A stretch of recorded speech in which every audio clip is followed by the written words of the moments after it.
Yeah, today I have the pleasure of speaking with Jay McKenzie of Rooster's Country Marketplace here in McGrath. Thanks for having me here today and having a chat, and hopefully inspiring someone out there with some part of your story that they'll be able to connect with. So I really appreciate you being on the Encourage episode Sure, today, no Jay. worries. Thank you. So, how long have you had the store? I've had this store for 13 years. So it's not your first store? No, Oh. no. I go quite a ways back in food retail, 2.5 decades in an ownership position. So I had an M&M Meat Shops franchise, Oh. very successful one of the top in Western Canada and in the Vancouver area. Oh. And I had some other businesses at the same time, Yep. catering business and a construction business as well. Prior to that, I had a very large grocery store. Really? In Coquitlam. I had 4 other Wow. partners. I didn't know that about you. That's yeah. really cool. Yeah, I was originally meat manager there, and the opportunity came up to buy the store. So I grabbed 2 partners, and we went to the table, and they said, you don't have enough money. That's just the reality of it. You got to look at, especially in this business, nobody will finance the food, your inventory, right? Because it'll be bad long before the paperwork even starts on a repossession. Equipment is 10 cents on the dollar. Interesting. So very, very hard to finance that too. So anyway, so then we went and we grabbed 2 more, the 2 ladies around the office. Now there was 5 of us all together, and they still said, you don't have enough. So this is where I had to really get creative. And we crunched some numbers, my partners and I. We went back to the table and we said, well, what if we didn't buy the equipment? What if we just leased the equipment off of you each year? Oh. And they thought about it, and they came back and they said, well, this is our price we would want then. We said, okay, we can do that. That's creative. And that's how my journey got started in food Because I was about to retail. say, like, that yeah, you're right. Like, that doesn't seem like it's something you can, like you said, that you just can finance for perishables. No, it's not easy. And back then, a lot of grocery companies did the financing because the banks didn't want Oh, okay. to really touch them, right? Is that the same? So I'm curious because of M&M, because I love M&M too. Yeah. And I guess the question I'm trying to ask, and again, you don't have to give it all away, but I see a lot of franchises that pop up for sale. There's all kinds of websites too. You can find them. Do you find it's easier to be able to finance for a franchise model than it is, a standalone? Or? Again, you got to have some money. They usually like to have 50% down. Yep. Yeah. Right? Okay.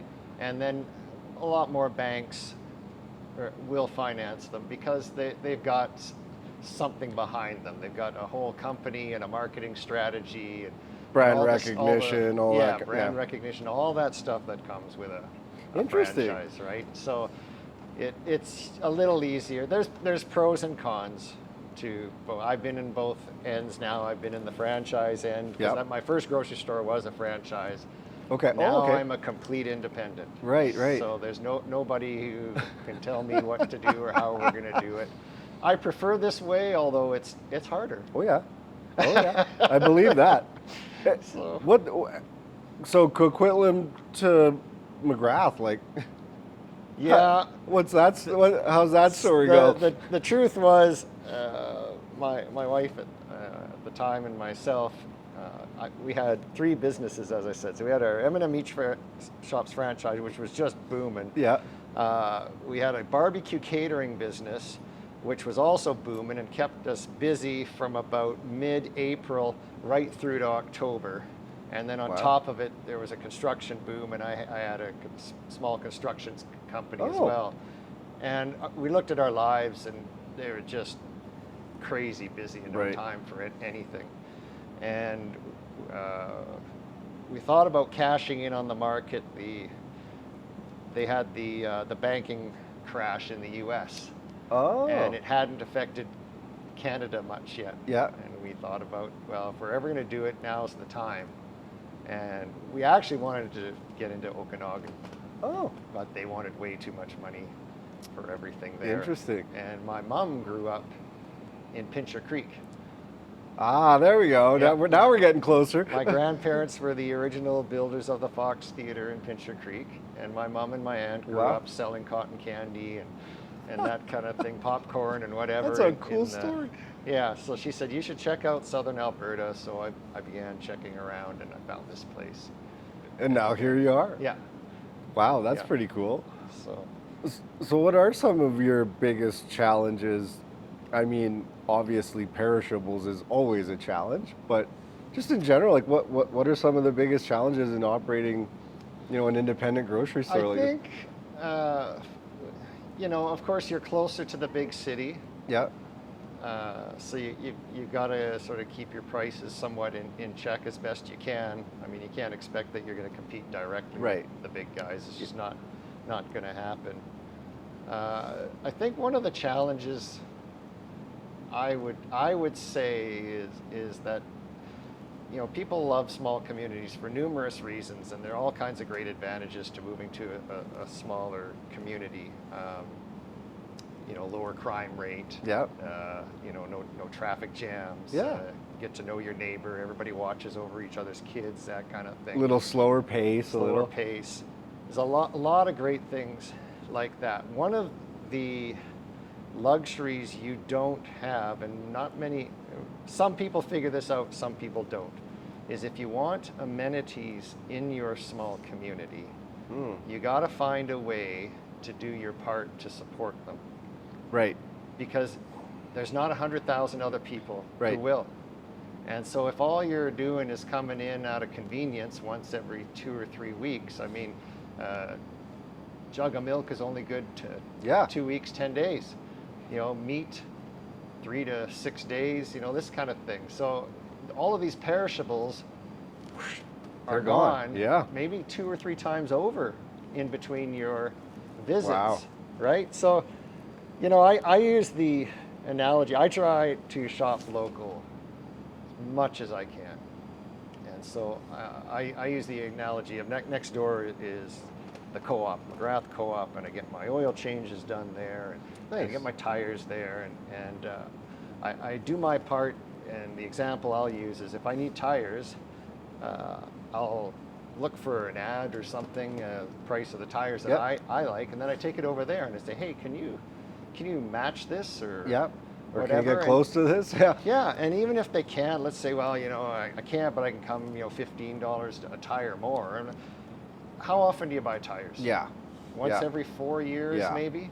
Yeah. For the extra $60, I'm going to help them. You know why? Because when I need an oil change done, Yep. or I got a tire that's got a screw in it or something like that, I just drop it off there. I come to work, and when I'm Yeah. done work, it's there waiting for me. That's right. right. That's right. And if he's gone, then what do I got to do? I got to drive all the way into Lethbridge. I got to Yep. sit there for how long It's before I true. can come back to work, right? It's So true.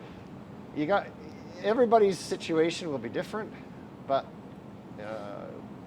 people need to find a way, their way. How can I make sure I'm doing my part to keep some businesses running here? Because businesses are attracted to where businesses are. That's right. So if there's commerce going on, then more will come. Yep. Yep. But if they're not, Well, and you've experienced that from being in a place like Coquitlam to here to boot, right? Yep. You've seen the pulse, I guess, if you will, of I guess a bigger center to here, and yeah, supporting local is hugely important. I agree. We really live in a global economy. Where you can pretty much buy anything you want online. You really can. well, even in a grocery store, I mean, you can get fruit Yeah. and vegetables at any time of the year, even Right. if it's not in season here, Well- right? Because we're shipping it Yeah, you all can around the world, berries and vegetables and stuff that wouldn't be in season here. the logistics are, I mean, it's incredible, It is. but you're right. Like, there's a lot of value in the local business community, what they also do for the local community in turn. A lot of times the money that you're spending at a local shop is also being spent, as you just said, at the local tire guy or the local oil change place or The local accountant. local accountant, sports teams, Exactly. helping kids out with their sports equipment or you name it, right? So, it's not to diminish the big guys, but it is different. It Yeah. is different, the level of commitment that small businesses really want to like put into the areas that they live and how they contribute. So, no, I really appreciate you sharing that. You're right. Well, local is important, and I can, even looking around is like, you're right. You have a very small window to make sure that you're not wasting Food flows through. Yeah, yeah. We're big, and we strive for zero waste. It's one of our mandates here. cool. So we have systems. So we reduce something first by Yep. 30%. I'll use the delis, the best Yep. best example. And if we can't sort of let's merchandise something, let's say some grapes. Some of the grapes in one of the bags Yep. of grapes is starting to go. So we just take the whole thing. We throw the bad ones away. Maybe we'll pick off the grapes and we'll grab that melon that was, had a bruise on Yep. one side and it'll get all cut up and put into a fruit thing, right? Oh, that's smart. Then we try and sell that. If it doesn't, reduce it by 30%. Yep. Now, if it's a meal Yeah. and the meal doesn't sell after the 30% thing off, we freeze it. And we either donate it to the school. Oh, that's cool. Because there's kids who end up at Yeah. the school who don't have a lunch, Yeah. right? That's awesome. We donate that to the school, and sometimes when the school still has some left over, then we take it into the Lethbridge Food Bank. That's incredible. That's really smart. I like that. Like directly to the school. Yeah, Awesome. yeah, and they're really appreciative of it. I mean, they get a lot of kids who Well, sure. could use it. Well, it's an expensive time to live, Yeah. but that's really cool. I mean, you're talking about owning a multitude of businesses in your lifetime so far. What I guess what got you into being an entrepreneur? What impassioned you about it? I think I found my entrepreneurial spirit in high school. I took marketing in both grade 11 and 12, and the school had its own little store. Okay. Where it sold clothing and Yeah. and candy and that kind of thing, and I really enjoyed that and the whole trying to drum up marketing ideas and to get people to buy more whatever sweatshirts or T-shirts or, Yep. or whatever, right? So from there, there was some little business ventures that were tried initially. My first wife, we tried this hair bow business. I remember us being up till all hours of the night. She would buy these ribbons in downtown Vancouver where she was working from this discount place. Yeah. And we'd get a hot glue gun and these hair breadths, and we'd make these ribbons, and then we'd go That's off cool. and sell them at the swap meet and that kind of thing. So, but you very quickly realize, okay, this is great for a little bit extra money, but this is not a real viable business. And so I quickly learned a few things. That to be a successful entrepreneur, of course, you need drive and all those kinds of things, but you're going to need money, Yeah. Yeah. and you're going to have to take on risk. Yep. And that's on top of the working hard and the whole thing. And of course, there's nothing that makes you work more harder than knowing if I'm going to lose not only my nest egg, Yeah. but I signed a personal guarantee with Yeah. the bank, and Yeah. they'll be after me until it's paid back if Yeah. it takes my whole life, right? So there's nothing more motivational Yes. than that. But there's something exciting about it too, right? Well, the risk, right, is like you you get a mentality of like, I can't fail. At least Yeah. that's my perspective. Yeah. Like you can't fail. You can't fail yourself. The risk you took on. And I mean, obviously you have a grocery store, so you employ people. You don't want to fail them. No. They rely on being able to come to work, and even if it isn't their career, they still rely on it to live in some capacity. And so yeah, I love that, because like it is a risk. It is, and I see a lot of people, because I'm also a commercial property owner now, and Yeah. so I have people coming and poking around, wanting to start up a business, and it's very quick. I can quickly pick up on now, or are we wasting our time here, or are we actually gonna possibly help this person get their business up and running? Right. Because as a property owner and a business owner, I've been on both sides of the fence, and I understand that, if this business person who's going to rent off of me, I succeed if he succeeds, he or she succeeds, right? So I want to find a way to work with them, but what I won't do is take on their risk for them. And I see a lot of that, where people don't really have the money. They want me to pay for all their leasehold improvements somehow, and I just want to try it. I don't want to sign a lease, and it's like, well, it's a commitment thing, though. Yeah, and I'm willing to give them cheap rent, and stagger it over a series of years if I have to help them get established. Because if they get established, now I've got a good solid tenant. Absolutely. And we all win. Absolutely. But it can't be one-sided. No, I know. I see a lot of that. I know what you're Funny. saying. I think most people, though, well, maybe you've uncovered this then as a property owner, but it's the people that aren't willing to commit. Even like you say, even if there's some financial strain, we'll say, then they're bound to fail. They fail because they haven't actually said, I'm all in. I'm all in, and I am doing this, and I'm going to make it work. It's kind of like the part-time business owner almost mentality, right? And that doesn't mean that you can't have a side hustle, or you were talking about your other fun side business venture, right? Like it may have not been a viable business, but it was a way to generate some extra cash, some extra revenue. But really, when you go into business, like you got to go all in. You can't just half-ass it. Pardon the term. It's true. And everybody's path will be different. Maybe like for a while there, I had 3 jobs, saving up money. To put down on a business. Other people, maybe they're going to borrow against their house. Yep. Whatever. The point is, you got to be both feet in.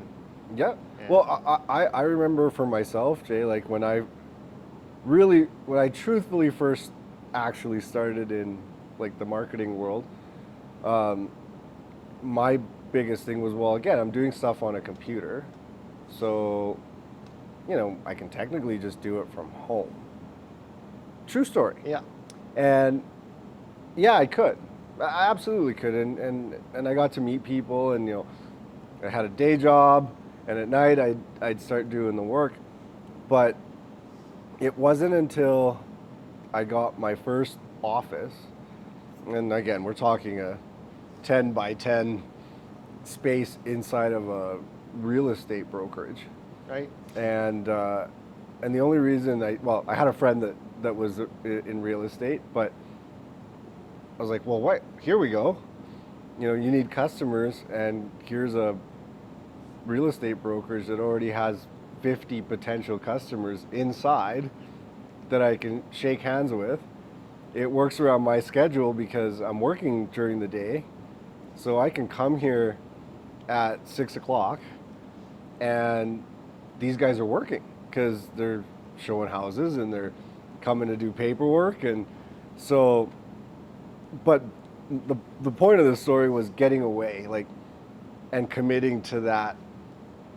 I mean, it was small rent. I think I maybe paid, $300 a month, maybe. Stepping stone. Right. Yeah. But yeah, like it was like, okay, I'm committed. I signed a 1-year lease on the space, and so it wasn't much, but again, it was just that next little bit of commitment, and then making sure that my hours were accurate on that too. It's like I showed up at 6, and I'd stay there till generally about midnight. So not a long time in terms of, I guess, time, but I had to work their hours, right? And that's how I got my first like clients. Was a lot of it was real estate customers, because that's exactly where I was located in. So Perfect. yeah, fun. I'll call it a fun fact. Is there, I guess, is there an advice you would give to, especially I guess even being a property owner, is there advice you give to someone starting a business? There's a saying: be prepared to do what it takes to get what you want. I like that. And so if that means you got to put in a few years of working a lot and saving money, Yep. maybe it means sacrificing. For some people, maybe it means, you know what, I'd love to buy that travel trailer, but that's going to be a $400 payment a month, and that's going to take away from saving up for a business. And if that's Right. what I want to do, I got to Right. be committed, right? And so be prepared to do what it takes to get what you want. Get that equity in your home built up, or get that lump of money in the Yeah. bank built up. Build your business plan out. Yep. Sit down with the bank. What am I going to Yep. need to do this? They'll help you. Banks are great. They want to help you. They want to loan you money. They make Well, of money course, off yeah. of you, right? So they'll help you with your business plan and whatever, and tell you what you need, and then be prepared to jump in with both feet. And So are you saying that even if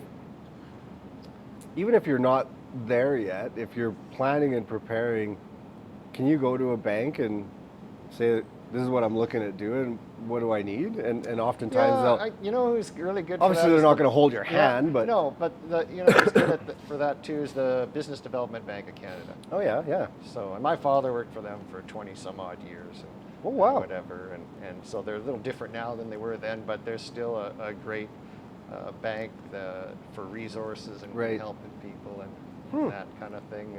And Just to transit, is there a book that's inspired you, that has helped you grow mentally along the way in your business journey, that you'd recommend others? I don't know about I don't think there's a book. No, that not a book specific, that or has there been something that has inspired you that just changed your mindset even a little bit? What I enjoy is when I read about companies that are trying to make a difference in Gotcha. the world, right? I like you know that. what I mean? It's, of course, we got to make a profit, and if we're publicly traded, we got to please our shareholders. But at the same time, along the way, we want to make a difference some way, somehow, right? I love that. Whether they're trying to strive for zero waste in the fashion industry, Right. or there's some great startups that are starting up now. One I've been following, a company called App Harvest, and they're growing tomatoes and leafy greens, and same kind of principles they have in the Netherlands. Okay. The Netherlands produces enough food for themselves, plus they export to all kinds of countries around Really? them. It's all done in greenhouses with extremely low amounts of water. Wow. And low impact on the That's really, the environment and the whole 9 yards. So there's one that started up now with all those same principles down in Kentucky. They've got one greenhouse up and running already. They're going to have 4 more by the end of the year, and I think they're going to have 20 by year 5. Wow. Or something like that, which Wow. is good because you see them running out of water down there. Yeah. And all the being in the grocery business, I realized like how, especially coming through COVID, Yeah.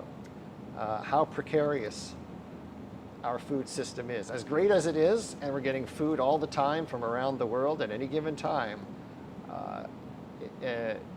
all it takes is a little hiccup here or there, and it can throw the whole the whole thing off. for So we are going to need to shift towards a much more efficient and automated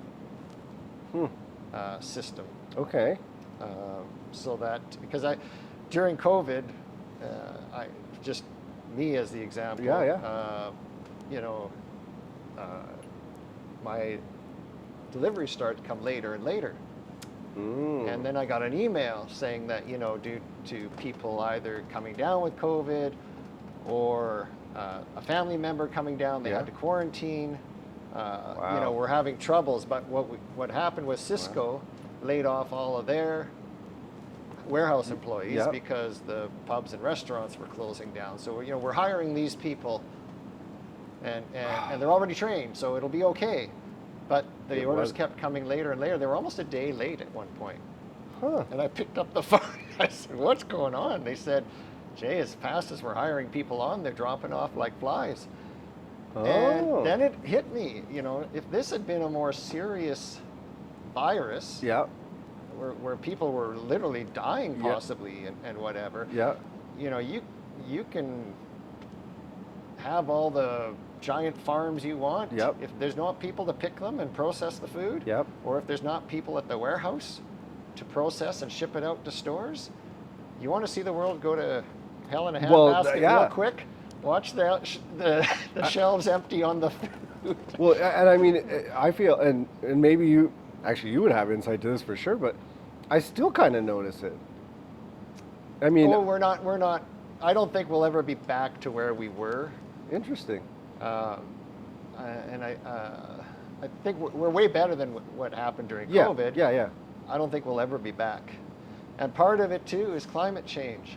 Like so kind of what you're saying is like we need, at least in this giant food industry, like there needs to be these shifts that happen in order. These shifts have to happen.